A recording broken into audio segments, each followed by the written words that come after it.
Di sudut pemakaman yang sepi, di bawah naungan pohon Kamboja yang rindang, seorang anak laki-laki kecil meringkuk di atas gundukan tanah yang masih basah.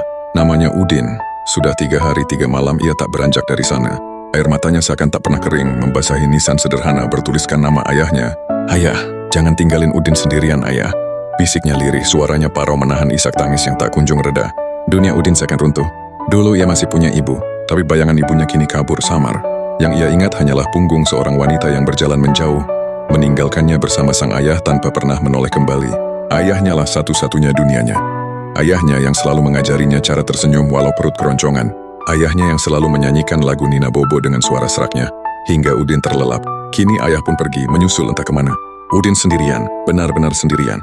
Langit Jakarta yang kelabu menjadi atap barunya, trotoar yang keras menjadi kasurnya. Udin kini adalah bagian dari riuh rendahnya kehidupan jalanan.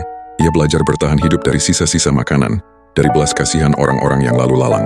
Kadang, ia mengamen dengan suara sumbangnya, menyanyikan lagu yang dulu sering ayahnya nyanyikan. Hasilnya tak seberapa, seringkali hanya cukup untuk membeli sebungkus nasi kecil. Malam-malam yang dingin ia habiskan di emperan toko, memeluk lututnya erat-erat, mencoba mencari kehangatan dari sisa kenangan. Tapi di tengah kerasnya hidup, di tengah kesendirian yang menusuk, Udin tidak benar-benar sendiri.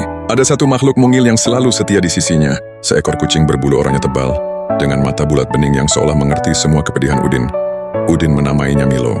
Milo ditemukan Udin sedang gemetar kedinginan di dalam kardus bekas. Sama sepertinya, sendirian dan terbuang. Sejak saat itu mereka tak terpisahkan. Milo adalah teman bicaranya. Saat Udin merindukan ayahnya, ia akan bercerita pada Milo. "Milo, dulu ayah suka garuk-garuk daguku kayak gini," katanya sambil mengelus lembut dagu si kucing, yang membalasnya dengan dengkuran manja.